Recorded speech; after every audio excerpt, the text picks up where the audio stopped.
Olá, eu sou a Maria João Babo e bem-vindos à Partida de Xadrez, um podcast do Jornal Negócios onde cabem todos os temas que contam, com Gonçalo Moura Martins e António Ramalho, dois gestores com uma experiência de décadas em grandes empresas que de 15 em 15 dias vão olhar para o tabuleiro da economia e analisar as jogadas.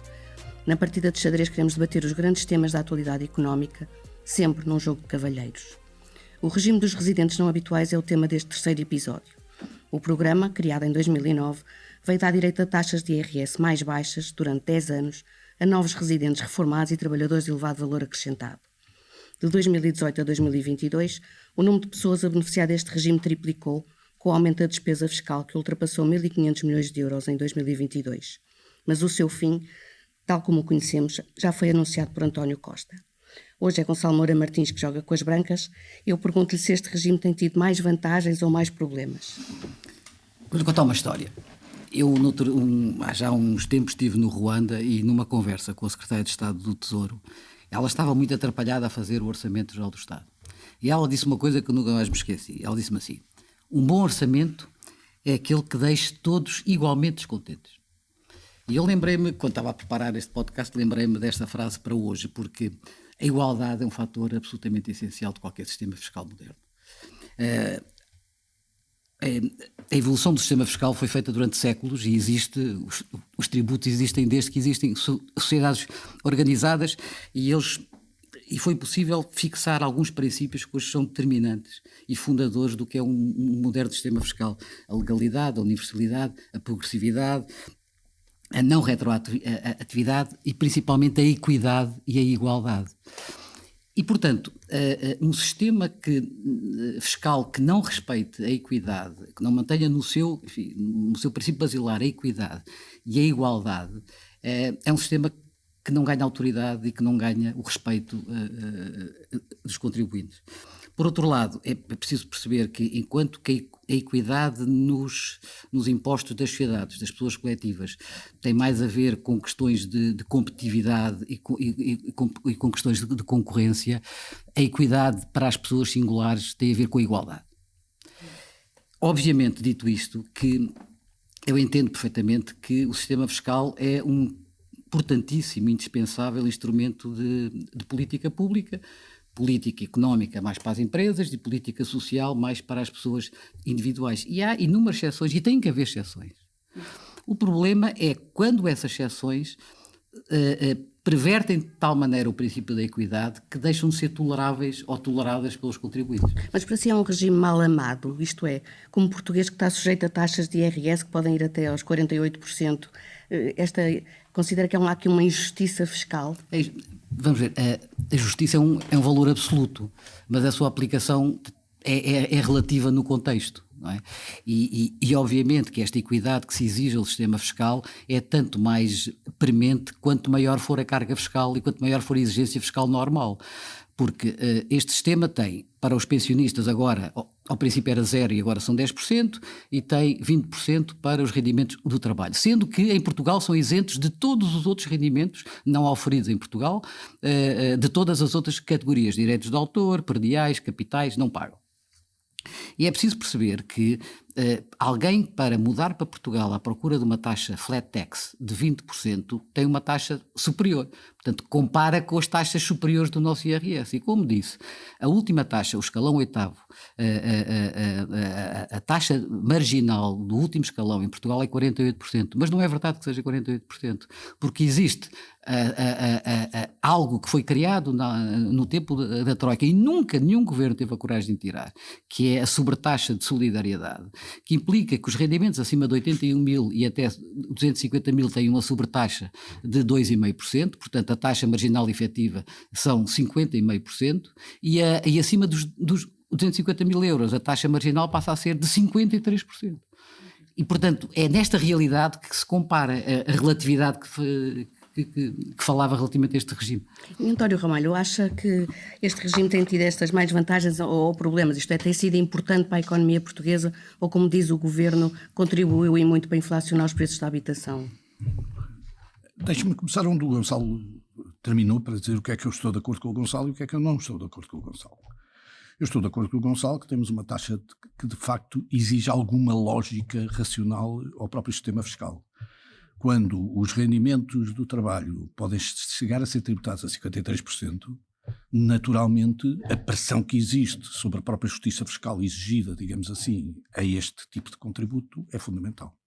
No entanto, se nós pensarmos que Portugal é dos países mais desviados da média em relação àquilo que são os princípios da justiça fiscal, baseados nos impostos diretos versus impostos indiretos, porque nós temos uma forte componente de impostos indiretos, que representa muito mais do que a média europeia, e temos, aliás, menos impostos diretos do que a média europeia, do ponto de vista do contributo para a receita fiscal.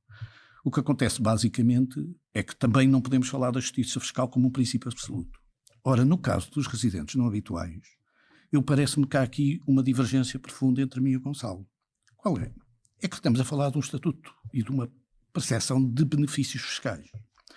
Nós temos mais de 500 benefícios fiscais em Portugal, distribuídos por 60 diplomas, dos quais os benefícios fiscais distinguem-se, e deixe-me fazer aqui um bocadinho de teoria, distinguem-se em 2 objetivos centrais.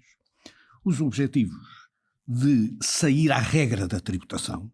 Por exemplo, quem tem mais filhos tem uma taxa fiscal de IRS menor. E bem, porque, no fundo, é uma saída daquilo que é a tributação normal, ou então para perseguir finalidades que são extrafiscais, isto é, finalidades que têm como objetivo obter qualquer coisa que não se conseguiria sem esse incentivo.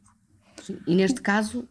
E este caso é um exemplo concreto. Podíamos ter outros exemplos mais simples. A poupança à habitação só existe para que promova as pessoas a fazer poupança para a habitação. Ora, o que é que acontece? Acontece que a avaliação que se faz daquilo que são os benefícios fiscais que reduzem aquilo que é a tributação normal é a justiça fiscal porque se vê pela média. Isto é, nós teríamos um efeito fiscal diferente se não tivéssemos uma dedução pelos filhos no nosso IRS. E, portanto, temos que verificar se é justo ou não é justo. Eu dei um exemplo de uma coisa que é perfeitamente justa e que, neste momento, tem todo o consenso em Portugal, seguramente. Quando estamos a falar em benefícios fiscais cujo objetivo é uma política extrafiscal de atração de investimento e de talento, de um determinado objetivo, então a avaliação que se faz não é sobre a média, é sobre o efeito marginal. E o efeito marginal, lamento muito dizer, avalia-se pela sua eficácia. E a eficácia deste modelo, criado em 2009, desenvolvido até 2012 com imensas dificuldades operacionais, depois promovido fortemente, levou a uma eficácia enorme na captação de talento para Portugal, de pessoas com rendimentos elevados para Portugal, que de facto dessa maneira trouxeram, do ponto de vista financeiro, um benefício para o país.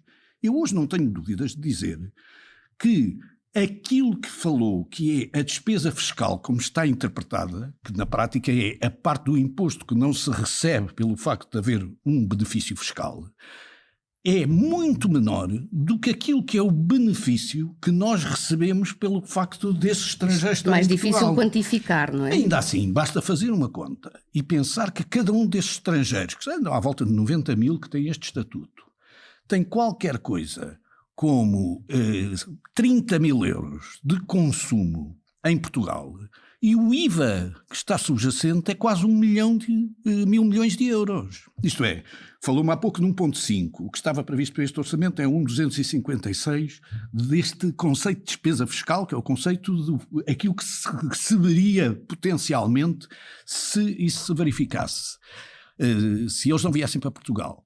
Ora, o que acontece basicamente é que nós conseguimos um acesso fiscal financeiro muito maior pelo facto de alargarmos a nossa base tributária a quem de outra maneira não fazia uma mesma análise deste benefício para se residir ou não residir em Portugal.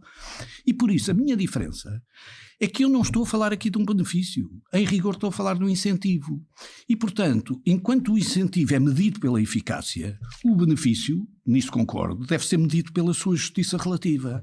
E portanto, aquilo que o Gonçalo traz para cima da mesa, que é a justiça ou a equidade fiscal mínima, não se aplica concretamente a esta medida, porque esta medida o que visa é trazer para Portugal um conjunto de pessoas que não são aparentemente residentes por natureza em Portugal, mas residentes do mundo, e escolherão a sua localização em função também dos benefícios fiscais. E eu não tenho dúvida que a receita real é muito maior do que o prejuízo potencial que sai no Orçamento de Estado. Isto, Gonçalo Moura Martins, o fim deste regime pode ser também, de uma forma, um cheque-mate ao investimento estrangeiro em Portugal? Não, de todo. Isso é um sofisma total. Mas há uma coisa que é importante dizer, é que é evidente que eu nem discuti os méritos da decisão, eles são evidentes.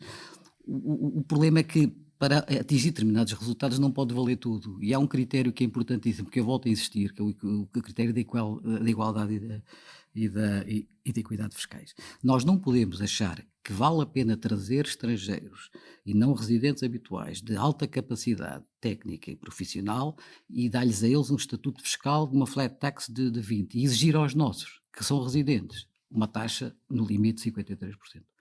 Ou seja, para que trazer essas capacidades? Por outro lado, não estamos a promover que fiquem cá as que existem, que é uma coisa que deixa qualquer pessoa atónita. E a segunda questão que é importante fixar é o seguinte: não é despeciando os tais 1.500 milhões de custo fiscal. O custo fiscal é perca de receita, exatamente como disse o António. Não tem. Mas nós temos que perceber que em Portugal os benefícios todos fiscais em 2023 valeram 22 mil milhões. Dos quais 18 mil milhões são do IVA. No IRS valem 2.400 milhões. Portanto, 2/3 é só para 74 mil, porque em 2022 eram 74 mil, não residentes. Os outros 1/3, que são cerca de 800 milhões de benefícios fiscais, são para os outros 5 milhões de contribuintes. Que não têm, onde estão incluídos o facto de terem das famílias numerosas, dos deficientes, de todos os benefícios sociais que estão incluídos no IRS, valem 1/3 do custo fiscal para o Estado, face aos 2/3 para 74 mil não residentes. E a tendência tem sido crescente, não é? A tendência também tem sido crescente esta despesa fiscal. Ainda não há números para 2023, mas os não residentes estavam a subir à ordem de 22 mil por ano.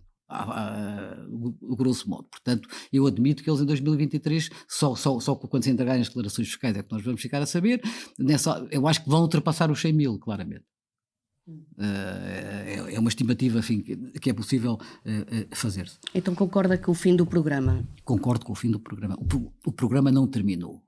O programa ficou muito mais, deixou de ser este mar aberto que era, porque é preciso também dizer uma coisa importante, que é uma taxa de 20% em Portugal, uma taxa média, é para um agregado familiar que declara 2 mil euros por mês.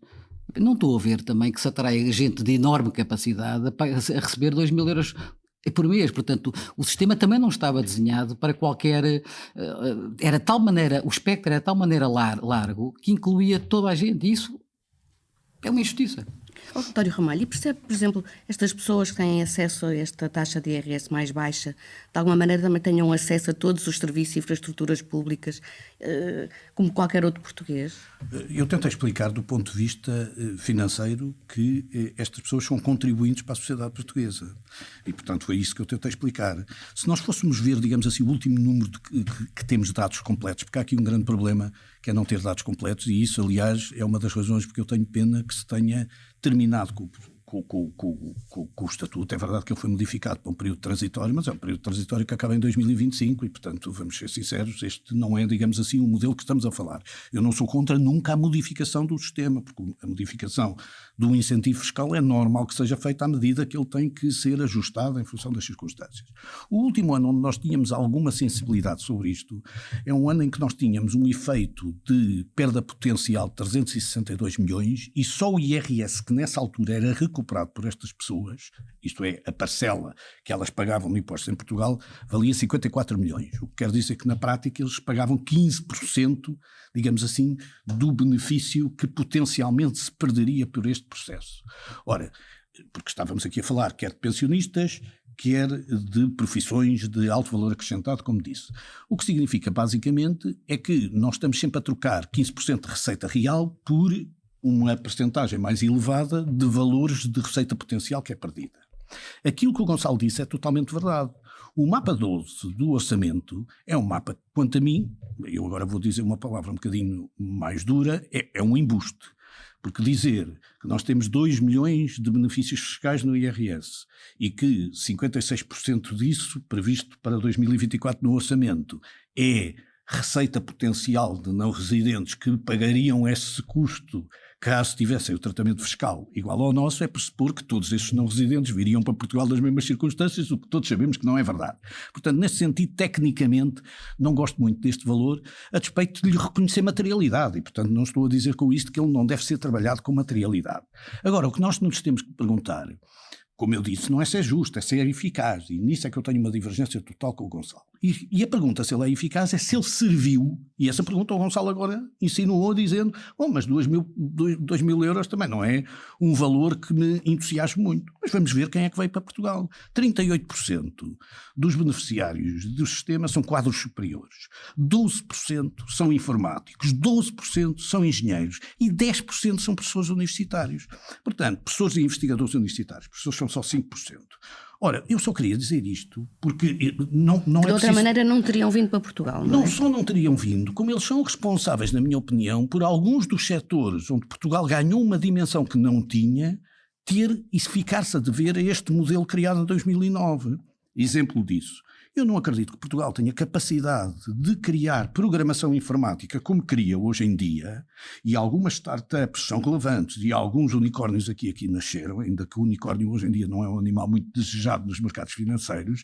A verdade é que isso acontece porque de facto nós conseguimos atrair inúmeras nacionalidades para voltar para Portugal. Eles não trabalham para empresas portuguesas.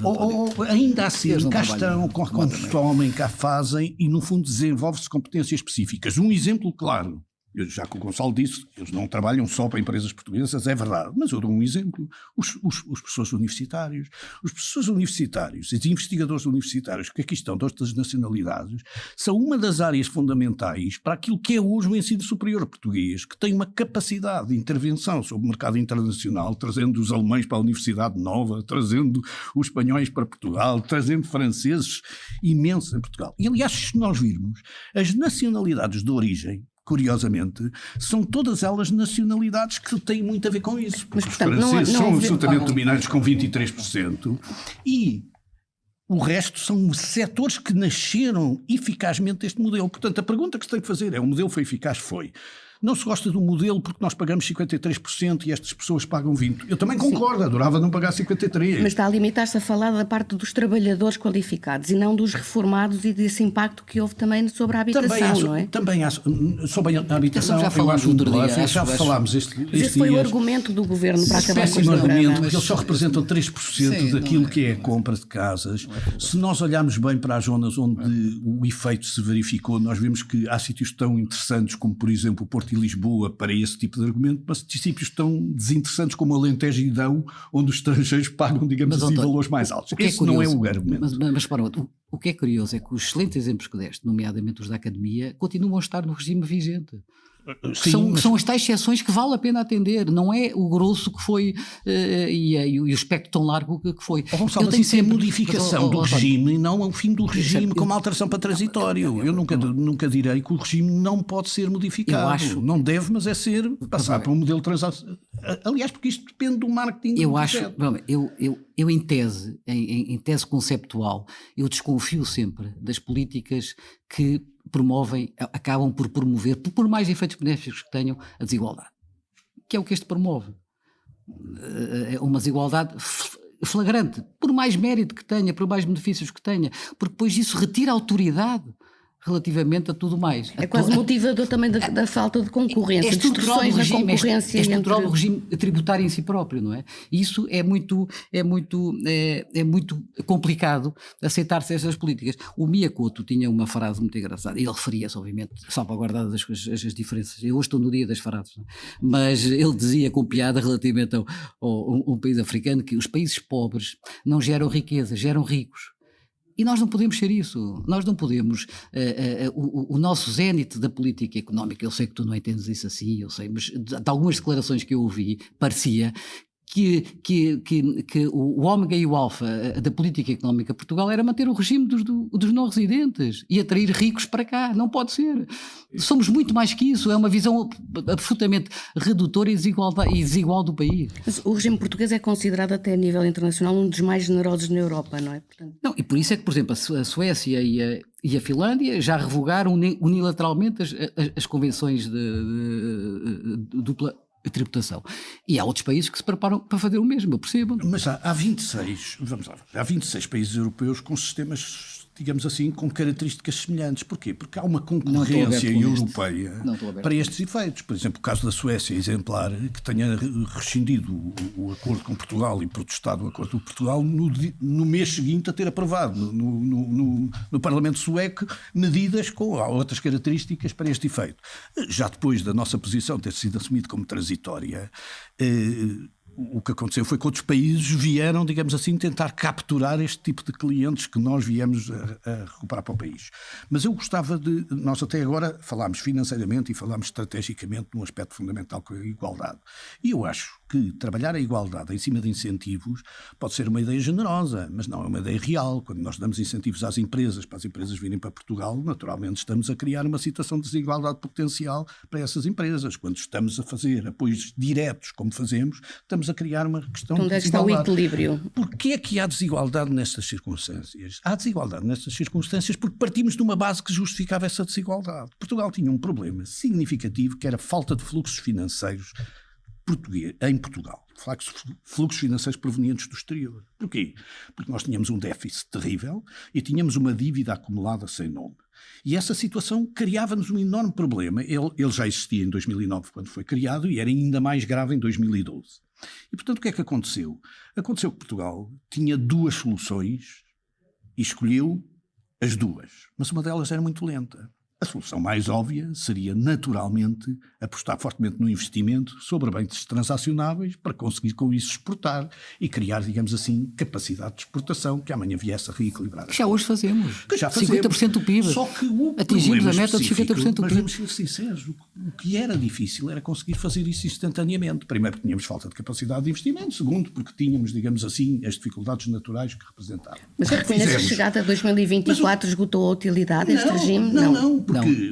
Eu discordo disso por isto. É a dimensão do espectro. Em 2012, o que aconteceu basicamente é que houve alguém que pensou, e bem, vamos ter que apostar fortemente nisto, porque não tendo capacidade de esperar pelo investimento para conseguir aumentar as exportações, vamos ter que exportar fortemente serviços em cima daquilo que é um bem não transacionável, que é o território. Porque o território português, que é o bem não transacionável, transaciona-se por turismo e por residência não habitual. Sim, mas hoje estamos num claro, completamente o turismo diferente. Cresceu de uma forma significativa. Aliás, o Gonçalo estava a dizer que nós temos hoje 50% do nosso PIB em exportação, mas chama a atenção que são os serviços que têm uma taxa positiva, não são os bens. E, portanto, vamos por partes. O turismo representa uma parcela muito grande nisto e a residência habitual também, porque traz para Portugal como hub um conjunto de pessoas significativas que servem a essa solução. Mas há um problema tático. Podemos agora dizer, já conseguimos os objetivos, se a minha lógica e a minha lógica é de eficácia sobre o sistema, podemos dizer, bom, atingimos os objetivos, então acabemos com os sistemas. Mas é que os sistemas não se acabam assim. Estes sistemas precisam de ser modificados. Como, aliás, a Suécia modificou naquela altura, ou, por exemplo, a Holanda recentemente modificou de 20% para 30%, ou de Espanha, isto é. Mas é que fazer modificações sob um princípio que tem um princípio de permanência. E não ser tão mãos largas, isto é, ser um bocadinho mais exigente até nas taxas. E ter até um outro nível de proposta. Porque aqui esquecemos até de um conjunto de pessoas, porque eu esqueci-me intencionalmente delas até agora, mas é que o quinta nacionalidade que mais beneficia deste regime é a nacionalidade portuguesa. Quem são estes portugueses? Estes portugueses são aqueles que foram para o exterior, que tiveram que emigrar, que têm imensas capacidades profissionais, que têm uma enorme experiência lá fora e que além disso estão atreitos para voltar para Portugal. O Gonçalo pode dizer, podem vir para Portugal em qualquer circunstância. Talvez viessem, mas eu que os tive que contratar quando estava a gerir empresas, sei que o benefício fiscal de os trazer era uma vantagem. Como tu sabes, há esse benefício fiscal sobre as empresas. Eu sei que nós temos milhares de pessoas lá fora e voltam nestas condições. Mas isso é um falso problema, porque nós temos outro programa que chama-se... Mas é sobre os empregadores. O programa Regressar não é sobre as pessoas, que elas têm um benefício fiscal que pagam 50% da taxa de IRS. E, portanto, eles não precisam deste programa para regressar. O outro até é mais abrangente do que este. E isso para mim é exceção. Eu só não percebo como é que se incentiva pessoas para virem por terem capacidades técnicas, académicas, e deixam-se sair não sei quantos, porque não lhes deu as mesmas hipóteses e as mesmas condições tributária para eles, ab início, nem sequer terem que sair. Mas todos os partidos têm propostas, digamos assim, para os jovens ficarem em Portugal. E isso é aproveitar mas ainda não existem. Ainda não existem. Agora, isto não significa retirar a parte boa que existe sobre o sistema dos estrangeiros que pode vir para Portugal. Eu defendo claramente fechar o filtro, um endurecimento das condições. Fechar o filtro não é terminar o programa. Não é chegar à televisão como se chegou. O programa não está terminado, mas eu não estou a defender essa... Mas é isso que gostava de saber melhor a sua opinião. O programa como está e com o crescimento absolutamente exponencial que teve, não era adequado, que estava a criar, na minha opinião, uma situação de iniquidade e desigualdade fiscais que não era tolerável. Na minha opinião, nós não podemos continuar. Que se mantenha, ainda que revendo as suas condições? Para determinadas condições específicas, a academia, a investigação, inovação, claramente. No fundo é como ele vai continuar, claramente. Não é? Mas é que eu aceito perfeitamente, eu comecei por dizer isso, eu aceito perfeitamente que um sistema fiscal não pode existir sem haver exceções, benefícios, tratamento desigual em situações em função de políticas sectoriais e conjunturais, económicas Já estou a gostar mais e sociais. Não, claro, mas isso é importantíssimo. Agora, o equilíbrio entre essas exceções e a manutenção de uma arquitetura do sistema que mantenha um nível de equidade e de igualdade tolerável é fundamental. E neste caso foi rompido. Mas, Gonçalo, deixa-me só dizer... E nós todos assistimos isso. Nós moramos em Lisboa, no nosso prédio, a gente vê as pessoas, quem vem, quem não vem, por amor de Deus. Mas Gonçalo, deixa-me dizer o seguinte: se nós pensarmos nos objetivos que temos, obviamente que a lógica teria sido alterar este modelo e ajustá-lo em função das circunstâncias e não chegar à televisão e terminá-lo de uma forma, digamos assim, Estás-me a empurrar para essa decisão, mas essa decisão nem a defendo, nem foi minha de todo. Nem a defendo, nem aconteceu, porque na prática depois o Parlamento até alterou. Martins já disse como é que ele devia evoluir e, em sua opinião, como é que essas alterações deviam ir, em que sentido? As alterações devem ir no sentido do reequilíbrio entre aquilo que é o custo para os residentes e o custo para os não residentes habituais. Isto significa o quê? Significa, obviamente, promover progressivamente a descida do IRS em face dos benefícios que se retirem deste modelo. O António concorda comigo, porque dois lados. No fundo o que ele está a dizer é repor o equilíbrio. Sim, mas Gonçalo... Que se pode repor o equilíbrio ou na diminuição da exceção ou na diminuição da regra. Não, eu diria que Gonçalo, tu é que concordas comigo dizendo que se deve modificar a lei e não, digamos assim, fazer exatamente este processo. Hoje estão mesmo a jogar com brancas e pretas. Não, o que eu queria dizer era o seguinte, é que é injusto não olharmos para este regime e dizermos ele foi extraordinariamente eficaz. Foi injusto? Foi. Mas foi eficaz? Foi. E estes regimes devem financeiramente se verificar pela eficácia. Ponto 1. Ponto 2. Tinha objetivos extrafiscais? Tinha. Atingiu-os? Claramente. Até os ultrapassou e perdeu, digamos, algum controle sobre eles, porventura. Nós, se calhar, não queríamos 36% de franceses, queríamos uma dispersão mais ampla por nacionalidades, acabámos por ter 36% de franceses neste processo. Se calhar queríamos que todos estes trouxessem benefícios, por exemplo, ao preço das casas. Nós temos 4 distritos em Portugal, 4 regiões em Portugal, em que os preços das casas não aumentaram, até diminuíram. No entanto, isto significou basicamente várias coisas. Primeiro, preservar um alto nível de consumo, que era difícil para preservar noutras circunstâncias, um consumo de valor mais elevado, e nós já falámos no segmento da habitação, que também é importante, para nós é importante ter a comporta a ser feita, independentemente, não são os portugueses que vão poder comprar sucessivamente na comporta, como pode imaginar.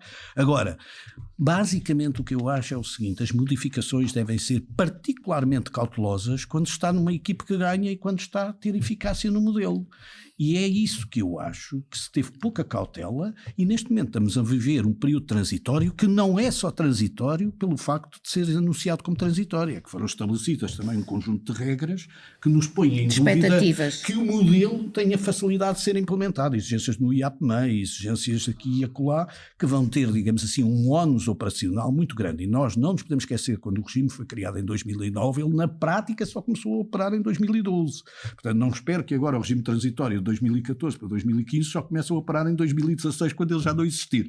Portanto, isto é só para dizer, basicamente, que há convergência em algumas ideias entre mim e o Gonçalo, mas eu parto sempre de uma modificação adequada deste sistema, que aliás é comum em toda a Europa, porque há alguma concorrência que nós temos que fazer na Europa e no modelo ocidental de concorrência aos talentos. Não, vamos ver, eu não contesto a eficácia do modelo. Ele até podia ser mais eficaz, era para taxa zero e então até poderia ter muito mais impacto. Claro que sim. O problema é também, não é o mérito do programa, é como ele ficou descontrolado e como ele ficou totalmente no espectro de uma largura intolerável por um lado, e por outro lado o peso de que os concorrentes de quem vem paga em Portugal, sem qualquer abrandamento e sem qualquer proposta de abrandamento. Não se pode comparar uma taxa para as pessoas que contribuem com as mesmas capacidades, com o mesmo esforço, com o mesmo empreendedorismo. 20% com 53%. Não é adequado, não é aceitável. Não é aceitável.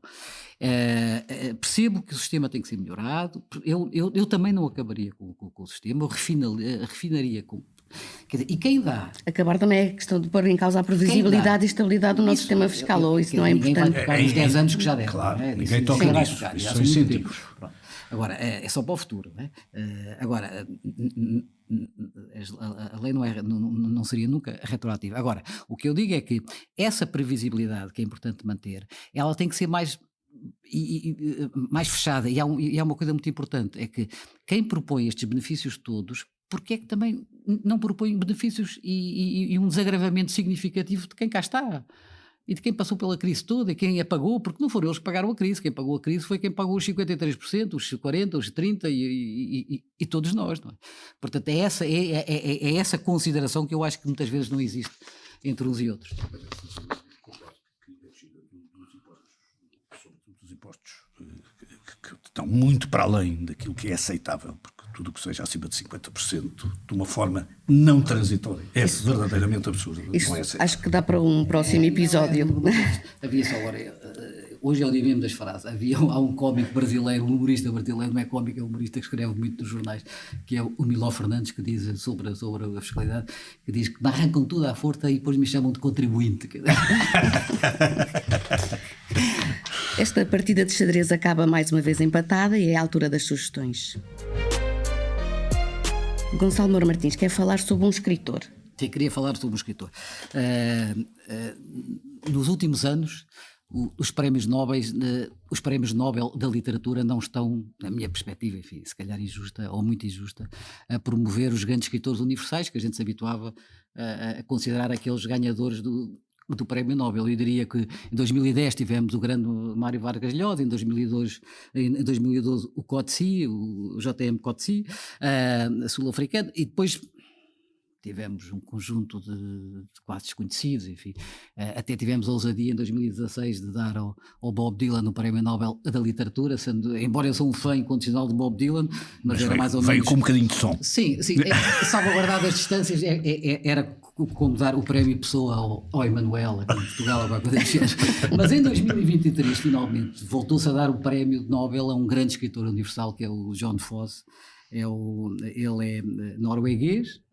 É o quarto escritor norueguês a receber o Prémio Nobel, curiosamente, e é muito curioso porque há 100 anos que o norueguês não ganhava. Portanto, os noruegueses, que começou em 1921 a atribuição do Prémio Nobel, eles ganharam 3 dos primeiros 20 anos, depois só agora outra vez.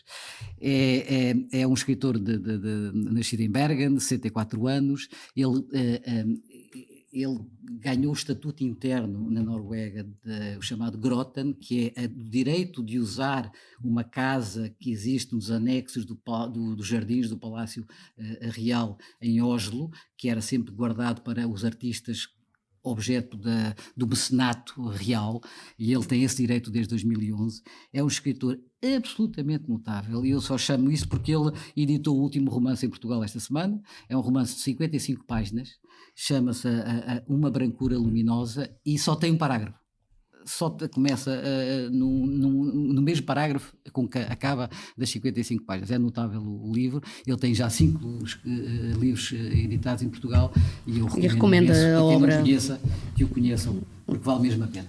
António Ramalho, quer recomendar a visita a um centro de interpretação? Eu, como o Alentejo, curiosamente, foi das zonas mais favorecidas por toda esta questão do estatuto não residente, quando nós vimos os números, sugeri que nós andássemos 177 quilómetros e fôssemos visitar Fronteira.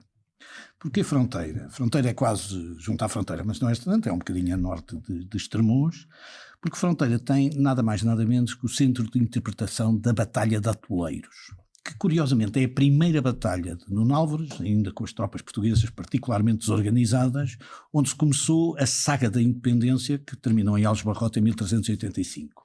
Porque é que acontece, e é muito curioso isto? Primeiro porque o centro de interpretação vai no dia 6 de julho, no dia 6 de abril, permitir a celebração da Batalha de Atoleiros, e essa celebração é dos 640 anos pela primeira vez, porque a Batalha de Aljubarrota depois é 1385, portanto só faz 639 anos, isto é, a Batalha de Aljubarrota foi no ano seguinte, o que significa basicamente que a primeira comemoração desta independência portuguesa nesse período, ainda Dom João I era só um defensor do reino, não era rei, em que o Novas Pereira não era contestável, era apenas fronteira do Alentejo. É uma grande vitória numa grande batalha onde a relação é de 1-5, onde pela primeira vez as tropas portuguesas defendem a pé contra a cavalaria castelhana e onde o resultado da batalha é idêntico ao da Batalha de Aljubarrota, ainda que tenha demorado mais tempo. Porquê é que o centro é interessante? O centro é em Fronteira, que fica a 177 km de Lisboa, e é um centro construído pelo Gonçalo Birne, numa arquitetura fantástica. Fantástica, deve ser fantástica. É criado sobre uma tela da Batalha de Atoleiros, do Martins Barata, em que depois faz a revivificação desse efeito, e depois há um descritivo, há um conjunto de audiovisuais notáveis. E quando chegamos à Fronteira, no Alentejo, e encontramos uma forma tão interessante de celebrar o 6 de Abril, e sobretudo pelo gosto que a população tem, uma população de 4.000 ou 3.000 pessoas, que tem no seu centro de interpretação, que levou a que o 6 de Abril seja o feriado municipal de Fronteira, eu sugiro que as pessoas encontrem um bocadinho, em última instância antes de 6 de Abril, ou mesmo a 6 de Abril, para visitar este centro de interpretação. Vale a pena ver, e podem levar um livro do John Fosse e têm o tempo todo para ler com calma essa celebração tão intensa da identidade portuguesa. Esta foi a Partida de Xadrez, um podcast que pode ser ouvido no site do Negócios e nas principais plataformas. Os jogadores residentes António Ramalho e Gonçalo Moura Martins voltam daqui a 2 semanas a colocar as peças em cima do tabuleiro.